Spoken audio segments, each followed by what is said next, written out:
So happy to be together again and learning together again here at Drisha. Today's class is conversations on the Parashah. Each week we have different members from the Drisha's learning community. This week we're welcoming Rabbanit Dr. Adina Sternberg and Miss Chaya Juni. And with that, I'll turn it to you, Dr. Sternberg and Miss Juni. Okay, so hello everyone. To meet you. Maybe some of you will actually see in front of me, but if not, then that's also okay. We're going to be talking about Parashat Bemidbar, but we're going to really be talking about a really much broader topic. Chaya and I will be discussing, but if anybody wants to talk, so please let us know. So what really interests me, and I actually dedicated my dissertation to the topic, is the whole question of law and narrative in the Bible. So, Chaya, when I ask you, when you think about law and narrative, what does that mean to you? What does it say? What does these concepts bring to mind? Okay, so much. So I've been thinking about this question, and we spoke about this a little bit together. And I thought of like a whole bunch of different relationships between law and narrative. This is sort of my like layperson's like impression of like what I've seen. So I'm thinking firstly, like specifically in the Torah. And so I was sort of thinking in terms of like zooming in and out. So like on the broadest level, we have like the entire Torah in terms of its genre is this like interesting mixture of stories and laws. But I think if you zoom in, there's like interminglings on like a smaller level as well that I was finding really interesting. And I was thinking about different relationships that I was seeing. So I was thinking about the broader scales of just like an entire book, which is mixed between the two of them. I was thinking about laws like Pesach Sheni, which come about via a story. We have an origin story for where those laws come from. Similarly, like there's the story also in Bemidbar of the daughters of Tzlofchad, who we have a story, and we have this legal solution to the problem of the story, and then that becomes codified permanently. Something that you mentioned to me when we were talking is that sometimes we have laws that are like only contextual for a very specific, like they are applicable to a story and then not again. So I think we talked a little bit about how like, well, this is not exactly that thing, but we have different laws for like the first Pesach in Mitzrayim, and then they're slightly different from the laws later on. Or we have like specific stories where like, you know, God tells Moshe to put a snake on a stick or something like that, that you might think of as sort of quasi-legal, but they're definitely not things that we carry on into the future. Okay, so let me, sure, can I just take yeah, what you've been go ahead. talking? You talked about different kinds of law and narrative relationships. Okay, so in my dissertation, what I actually talked about was the second thing you said, which was when I have a law and I have a narrative that sort of relates to that law and builds on that law, how can we define the connection between them? How does the law better help us understand the narrative? How does the narrative better understand the law? And things like that. And then the scale is also much broader because you can talk about laws in the Torah and how they appear in the narrative of the Nevi'im and the Ketuvim and how that affects their understanding. And you're also saying something, the third thing you were talking about was how we have a story where God talks to man. Does that turn everything into law? Because it gets really scary when God tells a person to do something. But so at that point, it's law, but is it law forever? Or just because God told somebody to do something, it becomes law at that moment. But would we really call it law? Because if it doesn't continue on to later generations.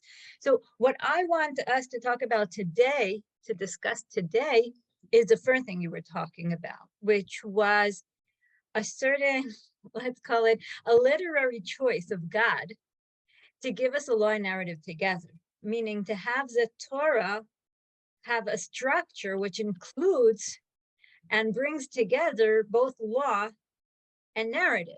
Meaning, if you think about it, if we would compare the Torah to other codexes, the Torah is really unique.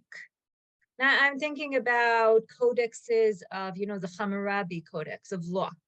So even though it sort of starts a little bit with a sort of narrative introduction and maybe ends up with a narrative introduction, but the main body of this codex is law after law after law after law. And even if we go to nowadays books and we'll open up any law book, I'm not only talking about, what's it called? The country's law or the state law. I'm talking about halachic law. You open up the Rambam, he's not going to start telling us stories. You open up the Shulchan Aruch, he's not going to start telling us stories. So why does this Torah start with telling us stories? Now, before we continue, I'll just explain to our audience why this interests me now, because Bemidbar, I think, is shows it the most, having the law really intertwined inside the narrative. So much so that Chaya said, you know what, we're not always quite sure what came first, the law or the narrative. The story of Tzlofchad, which has a law, and then there's a narrative, and then the law evolves out of the narrative. So why? So what I want us to ask, you could also, or the rest of our audience, and not only Chaya, who's my partner today, why? Why does a Torah choose to be structured in such a way? Why give us a codex which is so confusing in terms of its literary genre? Does it want to be law? Does it want to be narrative? Does it want to be something else? Like, what is this? This is very unique.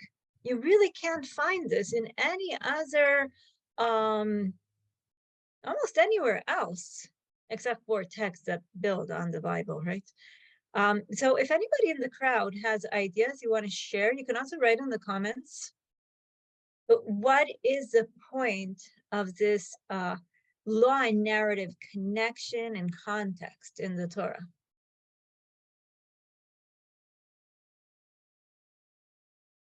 Okay, so Noah is writing, having a story associated with our cultural heritage makes a stronger justification for it being a law for us.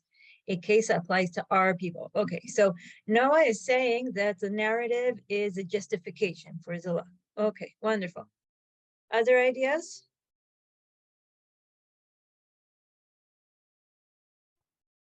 If we don't have any more comments in general, I think, Okay, so can I? 1 second here, well, Sherry yeah, wants Oh, to sorry. talk. Oh, please go ahead. Yes. Yeah, I would just suggest that Bemidbar is sort of a transition. Originally, it was a transitionary period. It was an opportunity for the Israelites to become a people, which they weren't before. So it was it would have been completely probably overwhelming to just get a book of nothing but laws. It's interesting, meaning I thought you were going to say one thing in the beginning, but then you changed it. But you said the whole, we know that it's a transitional period because of the story, because of the narrative. But you're also saying that the transitional period is very interesting in the fact that the law was given a drop at a time, like a bit by bit. Like there's something about the narrative of how the law was being given that we also understand why it's being given a bit by bit, right? Zila, Yeah, because they weren't a people that lived by by halacha previous to that. I mean, it had just been in Egypt, and then to come out, and we know now, the benefit of thousands of years, that it became the Jewish people, and it became halachic, and that kind of structure and understanding of our relationship with God is being defined by halacha. But at that time, if we try to kind of play it back, unwind it to what the mindset was at the time, it was totally foreign. And so in other words, if I'm saying that the Torah is unique in terms of its genre, you're saying it's unique also in the terms of the way the people got it. They were hardly a people before they got it. They had to go through something. So the way that the law was given in such a unique way has to do also with a unique situation of a nation that's being born right in front of our eyes. Exactly. Yeah, Zila, how you? Zella. I think the narrative also gives you as much information as the laws do. From the narrative, you also learn what are the ideals of these people. What is God expecting? What doesn't God like.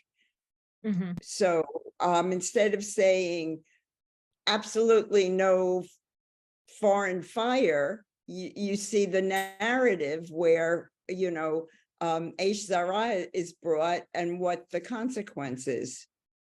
Mhm. Okay, wonderful. And what were you going to say? So I think Zella's point partly speaks to what I was about to say, which is whether what had been said so far were comments that enabled us to separate the narrative from the law, or whether the narrative was intrinsic to the law. You know what I mean? That if we see it as we got the law with the narrative as a way of teaching us how to accept it, then we could eventually separate it and we don't need the narrative. Or is it the narrative somehow intrinsic to the law so that we somehow can't separate it? I mean, that's really a question. I don't have a, Okay, That's so what actually, you're can I yeah, jump okay, in? Chaya. That's add very your related to what I was thinking. Thank you. Because I wanted to sort of complicate this separation between narrative and law, because I was just talking to a friend of mine who's a law student and former yeshiva student, and he was saying how he thinks it's so interesting that that in Canadian law, it's very, very much built off of cases and precedent. So when they're learning about what the law is, they don't have a code. They have all these cases. There are also legal codes, I believe. I don't know a lot about Canadian legal system, but most of what they're learning is these past cases and these precedents, and that is where the law comes from. And I've been thinking, I think this is a much bigger question than what we can address today, but I'm thinking about different sort of ways of understanding what is there really such thing in law and in halacha as this sort of like world of ideas of just like the objective cases of the law, and how the law, which I believe, I don't know so much about this. I know Dr. Tamara Ross talks about this in her book, so that's where my little bit of knowledge about this comes from. But do we think that there is like a legal universe, which is just like the objective legal principles interacting? Or is law and halacha something that is fundamentally like of this world, and every circumstance, there's no abstract circumstance. They all have complications of real life. They all have like specific things that are particular to that circumstance. So I'm wondering, and because you mentioned like the way that the Torah is this intermingled narrative and law, and I'm thinking, I don't think it's, I mean, might be like understanding this differently from what you were saying, but I'm thinking about like responsa, tshuvot, that every single one it's a specific situation, and often they try to generalize from that one situation. But I'm sort of thinking about like, and this is something I often wonder about. I think it's like formalism is the idea that like there could be a halacha that's just objective, lives in a vacuum, which like there is that midrash that says like God looked in the Torah in order to create the world, which implies that there was a Torah that exists separate from the world, right? But I think sort of my like naturalistic perspective is like I tend, like my instinct is usually to say that like law is something that is of our world, that is talking about the world as we know it. And I'm just thinking about how and whether it's really possible to talk about those things as completely separate from each other. I'm curious what you have to say about that. Okay, so what I like about here is that really is a question of law and narrative does come up with from so many different perspectives. What I want us to do actually is we're going to look through the sources, okay, not just have a discussion, but also see what the sources have to say. And I'm going to start with one question, which isn't exactly what we've defined up till now, but I think that's going to be the root of our one root of our question, and that is, what is Torah? What right? We're trying to figure out this genre of law and narrative. What is the Torah? What is it trying to achieve? Now, I'll show you in a second. I'll share the sources. The title is Law and Narrative. Who's the boss? Right? Is the narrative here in service of the law? Is the law serving our narrative, or is these intertwining things? Just like Anne asked, can we separate them at all? Is this just a story of the law, but in the end, what we want is the law? Or is the law part of our story and we can't really disconnect them? Okay, so we're going to see the different sources and try to see what they have to tell us. But really, this also has the second underlying question here, I think, is what Chaya is trying to outline for us. And that is, how does law and the world connect? Meaning narrative is the way the world, the story of the world, the story of our nation, the story of the people. And then we have a certain law. Is the law really something that is disconnected from the discourse of the world, or does it come out of the discourse of the world? Okay, so this is an underlying question when we come to ask what is Torah. So I'm going to start with sharing the sources. If my computer wants to work with me, okay. And we're going to start with Rashi because Rashi is the one who presents the question. It isn't actually Rashi, it starts earlier with the Midrash, but we're going to see it in Rashi. I always have a certain kind of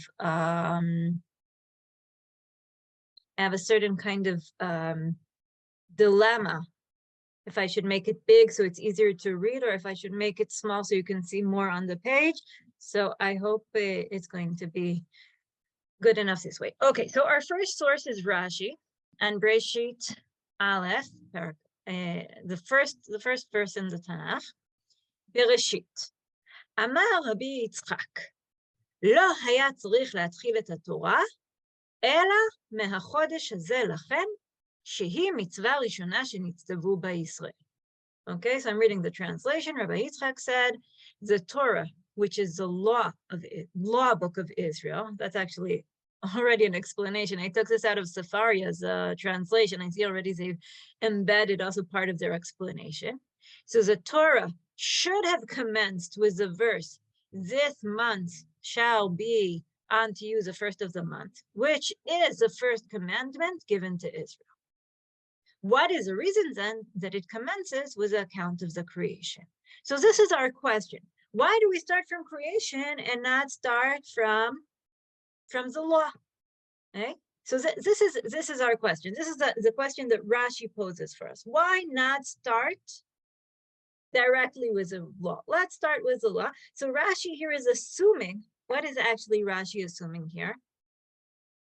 He's really assuming that the Torah is a book of laws, and in a book of laws you're not supposed to have a narrative, right? That's more or less what Rashi is assuming, and therefore let's get down to business. Let's start at the important part, get on with the dilly-dallying, and let's start with the real serious stuff. Yes, yeah. Can I ask you a question? Do you think Rashi really believed that? Well, we're going to see how he answers. I think that's what Rashi believed that Rabbi Yitzchak was asking. Okay? Meaning, Rashi's already giving an assumption to Rabbi Yitzchak. Because Rabbi Yitzchak actually didn't explain why he thought you need to start in HaChodesh Ezerachem, in the laws of the first month. And we're going to see that the Ramban actually understood Rabbi Yitzchak differently. So Rashi maybe didn't think that in the end, but that was his underlying assumption. Okay, but we're not going to see what Rashi answered. We're going to start with what Rashban answered. Okay, so I'm going up here, going down. Okay, so what does Rashban say? Ach ze ikar pshuto. This is the plain meaning of the text. Lefi derech hamikraot, as occurs many times. שרק להקדים ולפרש דבר שאין צריך, בשביל דבר הנזכר לפניו במקום אחר. Okay, so I'm going to go just to the translation, read just the translation. Okay, that something may be mentioned first in one instance, although elsewhere, this same phenomenon is mentioned as having occurred at a later stage. For example, in Genesis 9:18, we are told about the three sons of Noah, who left the ark after the deluge, being Shem, Ham, and Yefet. And the Torah adds that Ham was the father of Canaan. Also, the information about Canaan is quite out of place at this juncture. The fact that later on the Torah tells us that Noah cursed Canaan makes it necessary to mention him here, as otherwise we would not have known who this Canaan was, whom Noah cursed in the verse 25 of the same chapter. We have a similar situation in Genesis 35:22, where although Reuben's conduct with Yaakov's concubine Bilhah is mentioned, Yaakov's reaction is not mentioned until shortly before his death, when he explains why Reuben had not been viewed by him as suitable to occupy the position normally accorded to the firstborn, etc., etc. And he says there are many such examples, and we're going to go to what for us is an important part of the story. Our entire paragraph here in the beginning of Genesis was written by Moses in order for us to understand what is written in the Ten Commandments concerning the reason why the Sabbath is holy, i.e., that it is a symbol reminding us of the fact that God created the universe in 6 days and rested on the seventh day.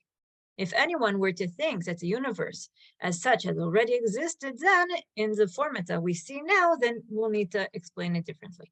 Okay, so Chaya, if I ask you how you understood Rashbam's answer, what do you think Rashbam thinks of what the purpose of the Torah is, and why did we start so early? So it sounds like he thinks that like the same kind of examples that we gave before, where we have like a story and then that is sort of the narrative supports the law in terms of helping us understand more context for the law. It seems like a very maximalist way of saying, like, actually, like the entire first book of the Torah, all these like very extended narratives that aren't even in a legal context are really all supposed to be in service. Here, this thing that he says about Shabbat seems like very specific, like in service of a specific law, one or another, which is surprising to me. Like it seems very expansive. Like it's a lot of stories. We've got these really long, it's hard for me to think that the entire Sefer Breshit is all in service of like Mila and Gid Hanashe, you know, which just for context, right? Those are the two mitzvot that are even mentioned in Breshit. And it seems but you don't ratio, have to stay in Breshit. Yeah, but I'm just thinking, it's just the fact that Breshit exists to me feels like harder to fit into this. It's hard for me to, it seems like a very high narrative to law ratio, even if you could find like, I would want to ask Rashbam if he were here. I'd want to ask him to sort of go through the stories, and I think some of them are easier to turn into specific laws, to have a reason to need to bring them for the sake of a specific law than others. And it seems hard to say. So sorry, this has been sort of rambly. I want to say specifically, it sounds from what he's saying here, it sounds like he really thinks that the narratives are not in support, I think, of like what Noah said in the chat before, of like sort of general principle. He doesn't say like we needed to know Hashem created the world so we would know to serve him and things like that, right? Like it's not a general principle. It's like, no, we need to understand like very specific atomic laws, and that seems like a very ambitious thing to try and attribute all of the laws to. Okay, so let's break this up a little. Those are all the stories. Right. So the first thing is when I ask you, what does Rashbam think about law and narrative? So we're taking what he writes about Shabbat and we say, okay, so the law is in service of the narrative. The narrative is in service of the law, and we need to tell the whole story of creation to understand Shabbos. And we need to tell the whole story of going down to Egypt and coming out of Egypt in order to understand, Pesach.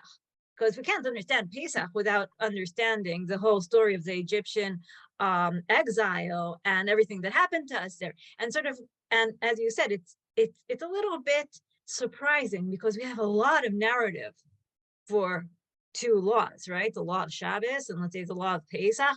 It's a lot. And the truth is I'm being a little bit manipulative. Why am I being a little bit manipulative?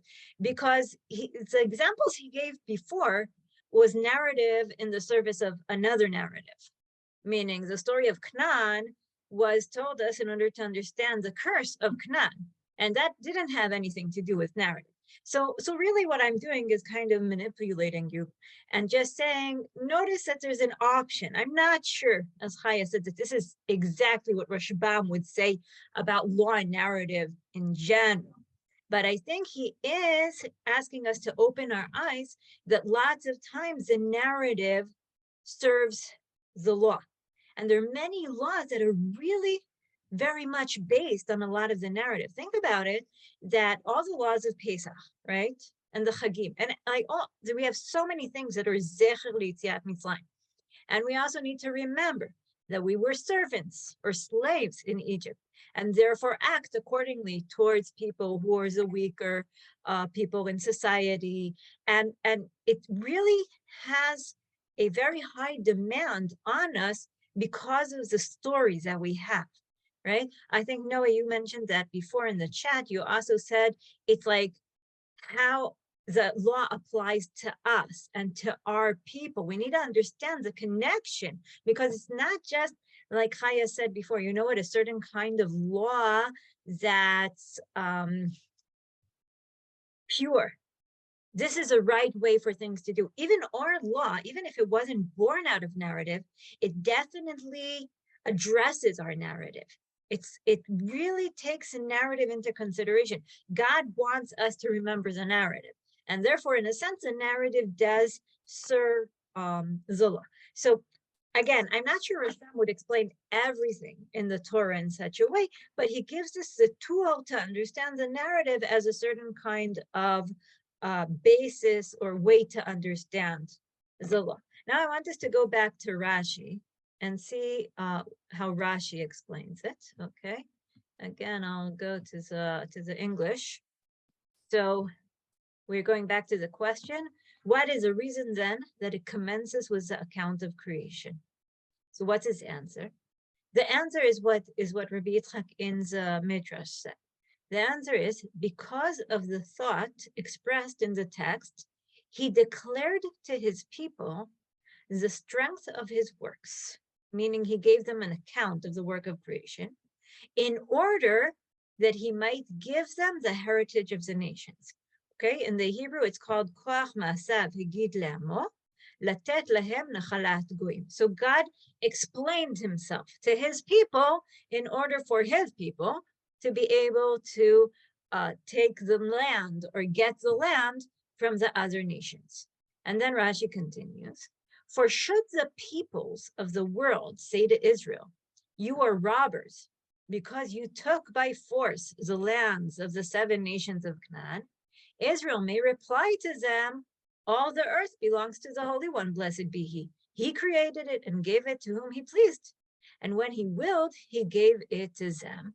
And when he willed, he took it from them and gave it to us. Okay, so before I give my take on this, Chaya, would you like to say what you think this answer means? Sure.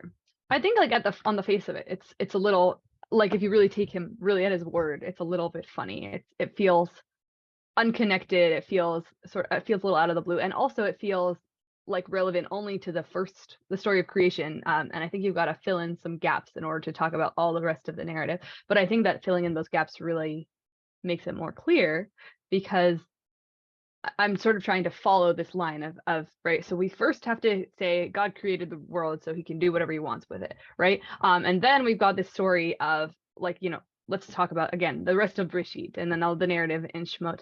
And I think that sort of the way that you can draw a line between all those things is, if I'm going to change it from why should Bnei Israel have a right to take that land, and change it into just sort of more broad idea of like this, like a covenantal relationship or like chosenness, or like it's sort of, I think there's a few directions you can take this in, but I want to say it's sort of like a national origin story, which is why you have, right, which is, I think that's how I would connect from like, first there was God. What's God?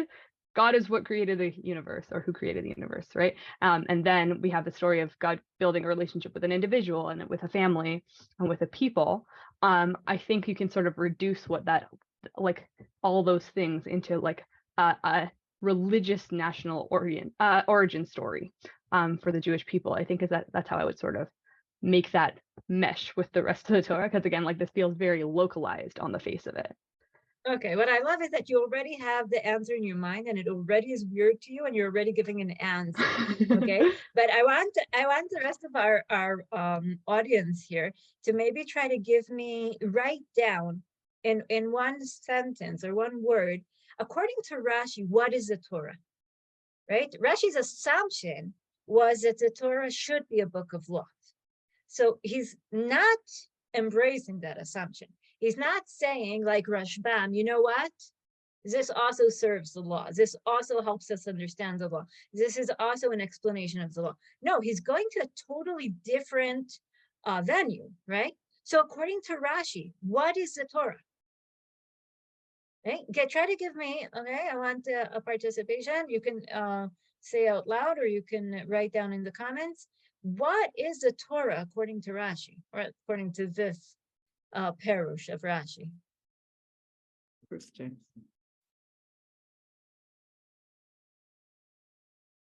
Okay, what Chaya said is I think the answer sounds so far-fetched, so we need to start to explain it away.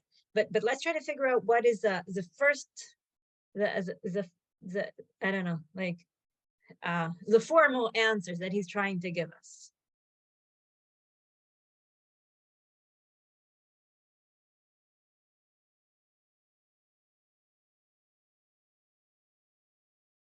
We must say that Rashi wasn't very off mark in terms of the fact that the nations don't like the idea that the people of Israel came to Israel. They didn't like it 3,000 years ago or 3,500 years ago, and they don't like it nowadays. I'm not sure they're all convinced when we sort of take out the Tanakh and say, hey, it says it here that God gave us the land, right? I don't think they're all very happy about that. I don't think I live in Israel.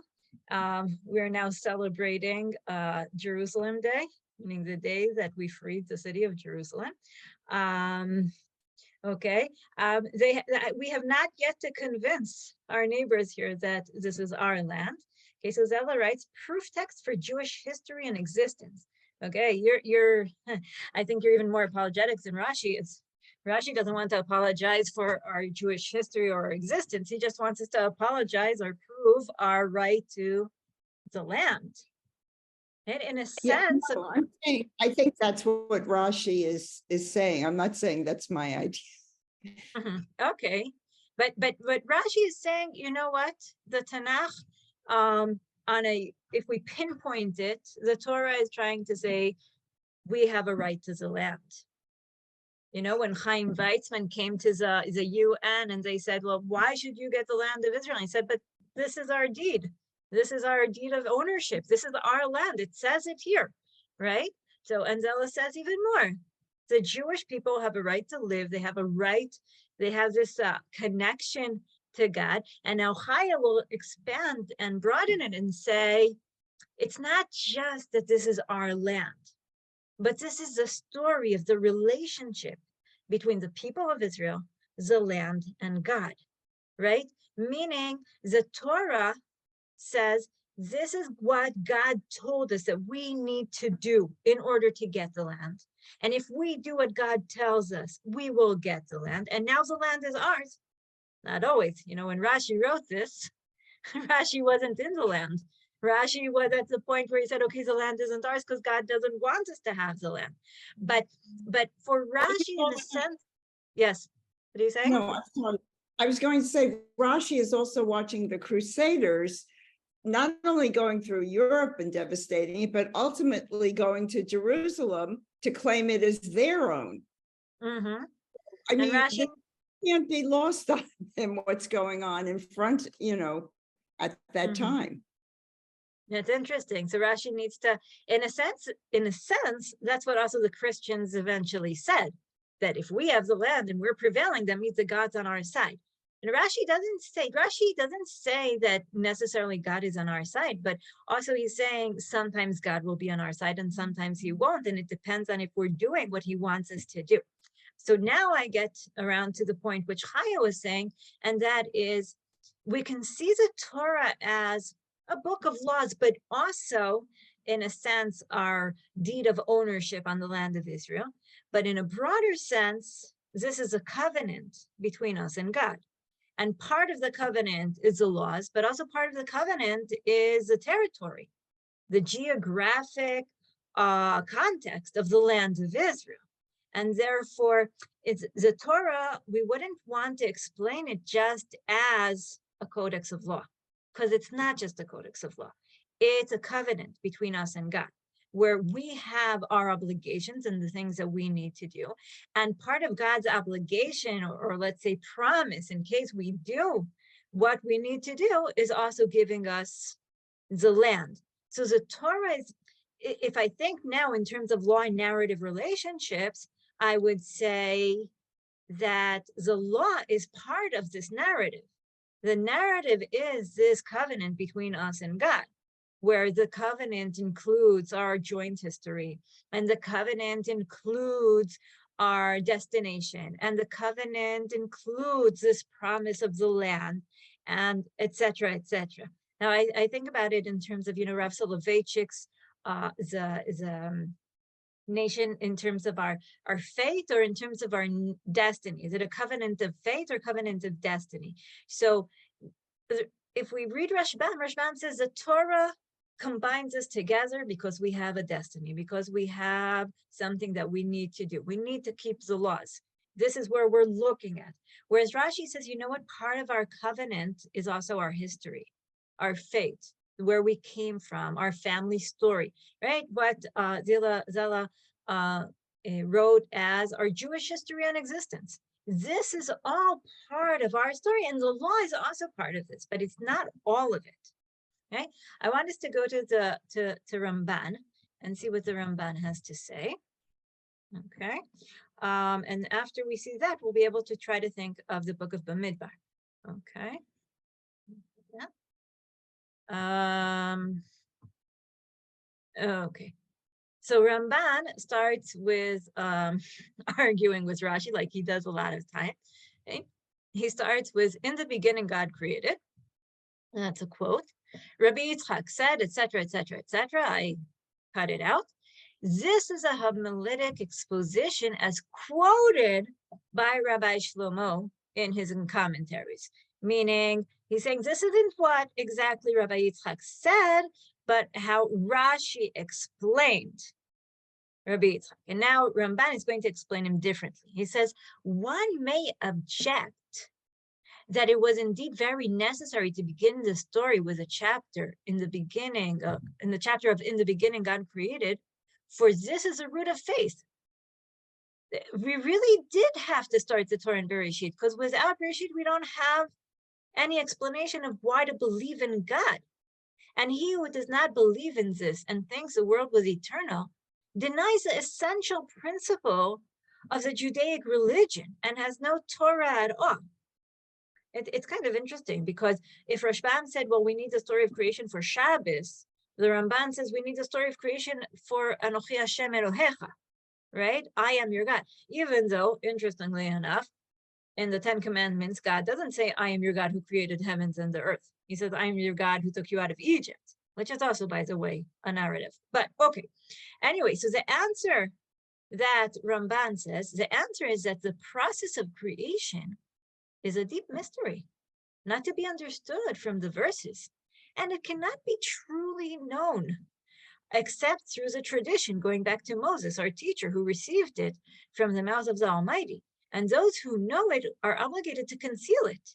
It is for this reason that Rabbi Yitzchak said that it was not necessary for the Torah to begin with a chapter of in the beginning God created, and the narration of what was created on the first day, what was done on the second and the other days, as well as a prolonged account of the creation of Adam and Eve, their sin and punishment, and the story of the Garden of Eden and the expulsion of Adam from it, because all this cannot be understood completely from the verses.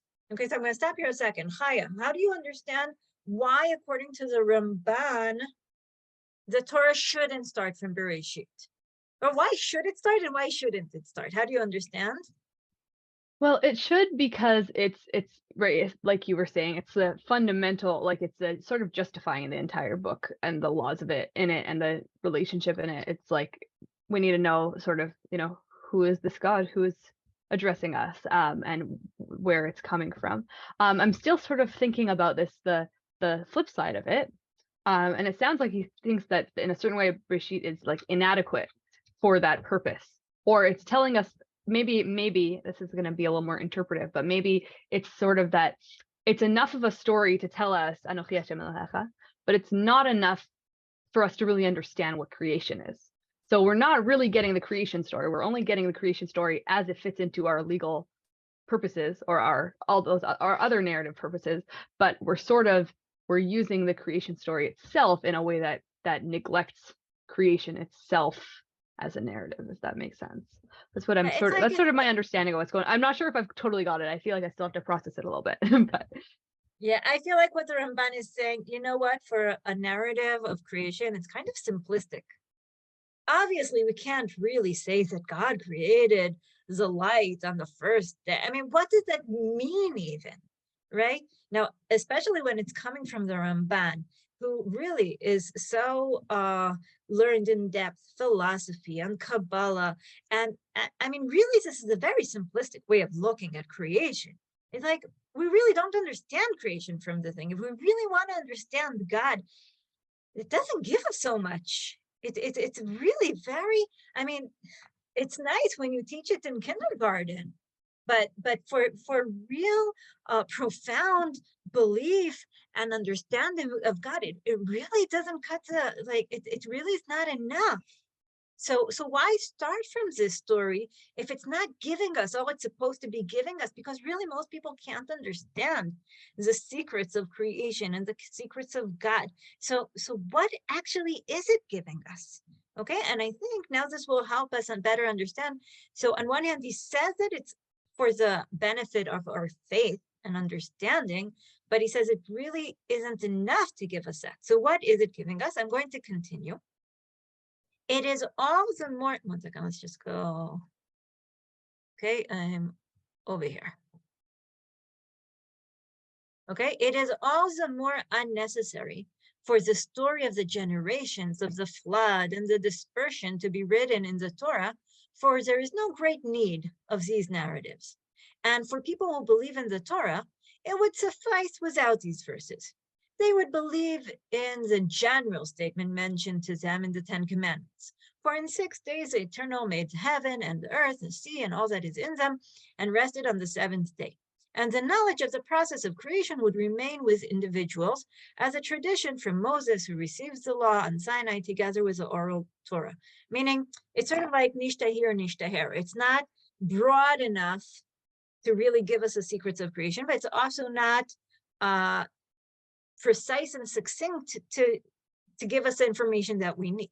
So Rabbi Yitzchak then gave a reason for it. The Torah began with yes. Okay, the Torah began with a chapter of in the beginning God created, and recounted the whole subject of creation over the works of his hand, and that he granted him dominion over, one second, and recounted the whole subject of creation until the making of man, how he, God, granted him dominion over the works of his hands, and that he put all things under his feet, and how the Garden of Eden, which is the choicest of places created in this world, was made the place of his abode until his sin caused his expulsion therefrom, and how the people of the generation of the flood were completely expelled from the world on account of their sin, and that the only righteous one among them, he, Noah, and his children were saved. Second, and how the sin of their descendants caused them to be scattered to various places and dispersed to different countries, and how subsequently they seized unto themselves places after their families and their nations as chance permitted. If so, one second, it is proper that when a people continues to sin, it should lose its place and another people should come to inherit its land. Okay, so I'm going to stop here a second and try to see, so what is the Ramban saying? What is the Torah? Chaya, according to what we just read. Okay, also Anne, Zella, whoever else is here in our listening, Noah. How would you define the Torah according to Ramban, according to the sentences and paragraphs we just read? sorry, did you want me to answer, or do we want to give other people? Yeah, go ahead. And if anybody wants to add in the comments, go ahead. Okay, I'm gonna sort of do again sort of this sort of expansive thing, because I'm still thinking about this, but it seems like it's a sort of combination of, actually I'll stop editorializing, but I feel like he's kind of saying that it's giving us some sort of ideas about like how the world works or how the world is supposed to work, is how I would put it. which is sort of, I think, related to both the narrative and the like justification thing, but it's sort of more general. It's like, God created the world, and how does the world operate? I'll tell you. And then it tells us by example, by telling us stories that we're supposed to infer that from. Okay, so if we want to summarize, okay, so according to Rashbam, according to Rashbam that I cut out and manipulated you to just see that paragraph, okay, but according to what I wanted to extract from the Rashbam, even though Rashbam is probably a little bit more complex than what I was trying to show, but that's just for the sake of our class. Rashbam gives us this way of understanding Torah, as Torah is law, and the narrative helps us better understand the law. The narrative gives us a context for the story of Shabbos, the story of Yetziat Mitzrayim, and we might say even a general context of why we're in debt to God and why we have to listen to him, etc. But in a sense, the narrative is there to support the law. Rashi sort of said, you know what, it's not just law. There's a lot more to it. It's a story of the land of Israel. It's a story of our connection with God. It's a story of our covenant. And the Ramban is now coming and saying, you know what? Religion is not just law. Religion is also not just narrative. Religion is a set of beliefs. Religion is philosophy. Religion is understanding God and the way he works in the world. You can understand God through law, but you can also understand God through narrative. Meaning the way we connect to God and we understand him, we have to understand him, because that's part. Torah is understanding God, or Torah is worshiping God, but you have to understand the world. And there are two ways of us to understand the world. We can understand God's wisdom and intellect and the way he rules and leads the world through the law, through the way he wants us to behave, through the structures of how the people should act, but also by telling us how he acts and how he reacts to what people do. And if we don't listen, then we're going to be expelled, or we're going to be cast away. And really the whole story of the Torah, we can define it as a story of reward and punishment. When you're good, you're close to God, and when you're bad, you're punished. But it's also the story of coming close to God and being taken away from God. Like the whole Torah is in a sense of, do you want a relationship with God? Do you want to be close to him? If you're the choicest of people, you'll get to the choicest of land, which according to Ramban is both the Garden of Eden and the land of Israel. Being close to God is being in Israel. And if you break this relationship and go against this relationship, then he's going to cast you away. So in a sense, he's supporting what Rashi says. If we're in the land of Israel, it's because God brought us back. It's because God wanted us to be here. It's because God is the one who granted us the land. But it's also part of this greater scheme of our relationship with God and understanding the way God works in the world.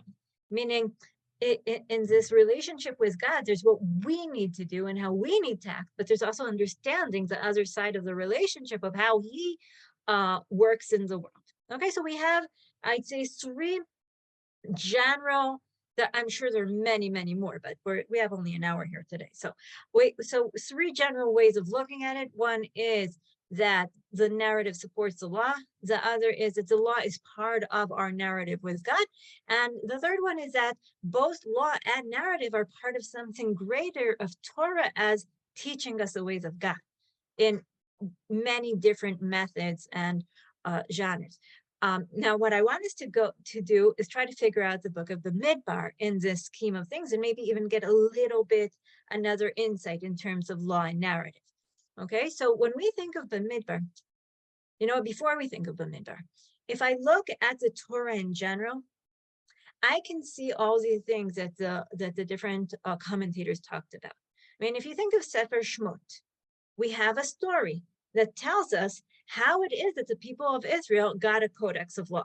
Maybe one, maybe two, they got the 10 Commandments and they got Parashat Mishpatim, but we have like a framework which tells us how they got the law, the story of how they got the law. This is a supporting story of the law. It's also a story of the connection between God and the people of Israel.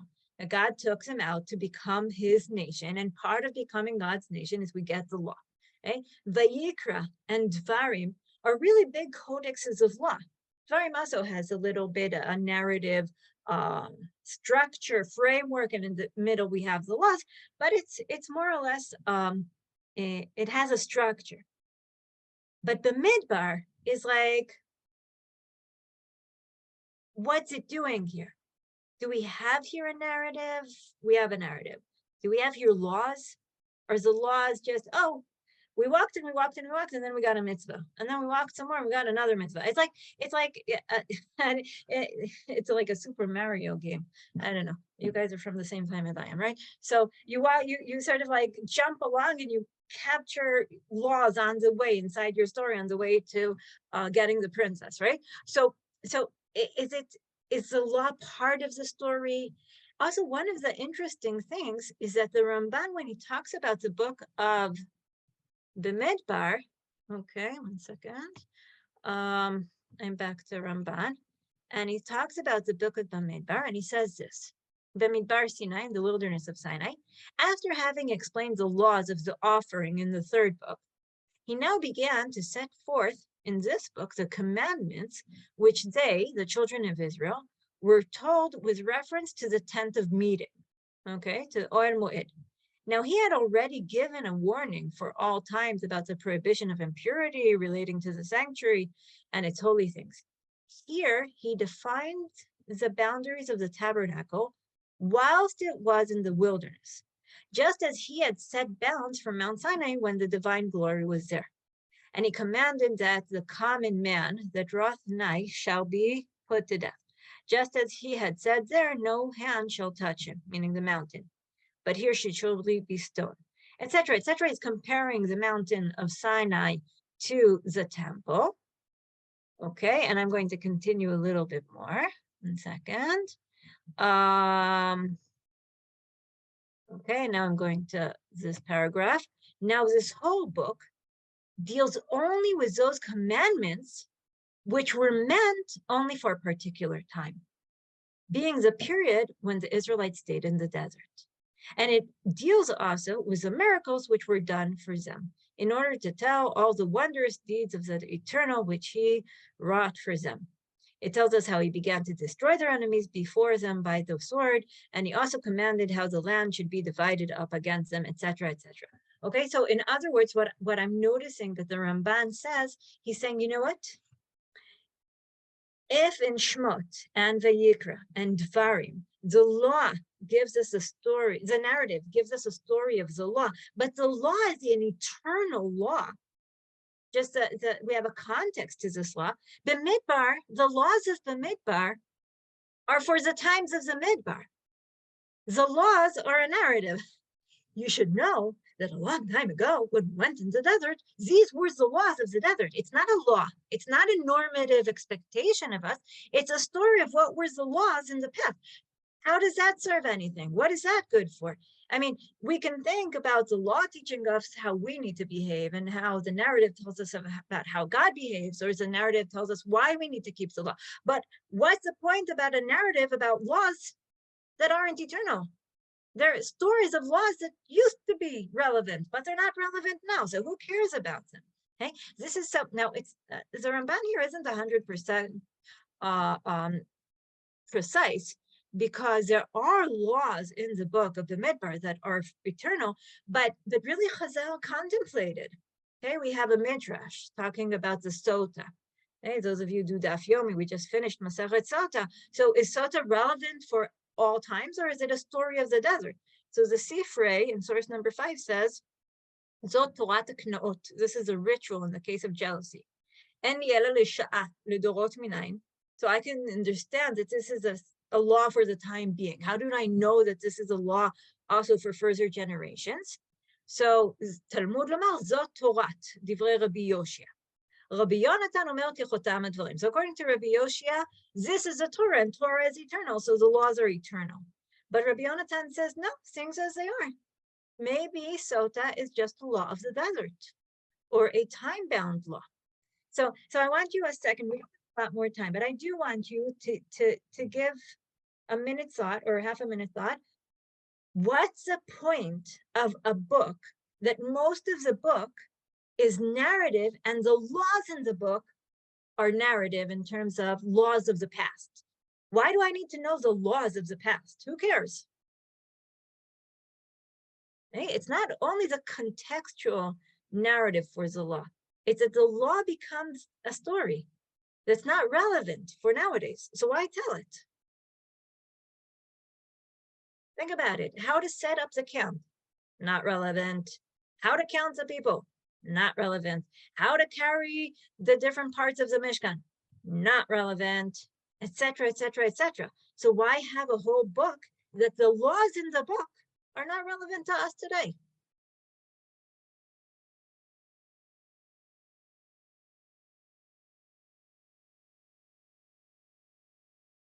Any ideas?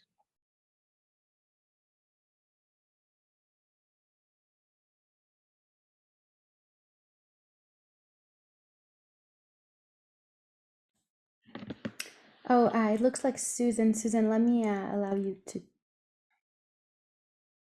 Oh, is it here? We go, Riva. Sorry. Okay. Yeah. Go ahead, Riva. You can unmute. I wonder whether telling all of those details about how, Bnei Israel kept the laws that were pertaining specifically to the Midbar is a model for us, that our job in whichever generation is to do the same, to follow the law, whether or not we understand it. And this whole narrative is it's role modeling, basically. Okay, that's an interesting thing. You're saying even if the laws are not, some of the laws, not all of them, but some of the laws are not relative nowadays, the story of how to keep the laws is important. It's important in terms of what the Ramban said as reward and punishment. It's important to teach us of commitment, etc. Something similar the Barbanel says, okay? Can I just say something?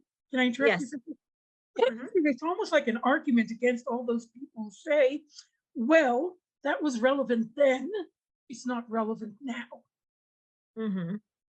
So actually, you would say it might support them. Here we have proof that there are some laws that were relevant in the past and they're not relevant now.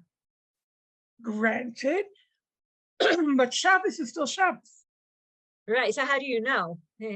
I think it's sort of, in a sense, it challenges the way we think of Torah. When the Torah decides not only to present the code together with narrative, but also to present part of the code as time-bound, as not relevant for future generations. That has a certain kind of challenge. So Chaya started in the beginning and she said, you know what, we're not even sure how the laws were given. How did God really want Pesach to be? Did he want to have a Pesach Sheni, or he didn't want us to have Pesach Sheni? Was there a certain code in God's mind and then he modified it? What do we think about modifying codes of law that are supposedly eternal? And so I think actually I want to take this challenge and turn it into part of our answer. But before that, I'll just read the Barbanel. Okay, the Barbanel. I'm going to read from over here. After filling in all that came, the fourth book. After filling all that came the fourth book concerning the leadership and behavior of the people, how they went through the desert and the reason they stayed there for so long, and what happened to Korach and his group, and how they went against Moshe, etc., etc. Meaning, according to Barbanel, the book of Bemidbar is a book of leadership, meaning we can learn things from the narrative that doesn't have to do with law per se, but it can be with conducting ourselves, how we as a nation should proceed, what's acceptable, what's not acceptable, okay? Meaning the Torah is not only law, and it's not only narrative, it's also morals, it's also conduct, it's also behavior, etc. And I just want to add one last note, which has to do with what Riva said, and that is a concept that I think the Torah is trying to teach us, that God worshiping is, I wouldn't say time related, but it changes through time. Meaning in Bereshit, we have individuals worshiping God, and in Shemot, we have a nation. In Vayikra, we have worshiping God that's centered in the Mikdash. And in Dvarim, we have worshiping God that spread it throughout the land. And Bemidbar tells us, and this is what Zila, you said in the beginning, that we have transitions. Meaning, in a sense, the dynamics of Bemidbar are a way that help us see the Torah as eternal.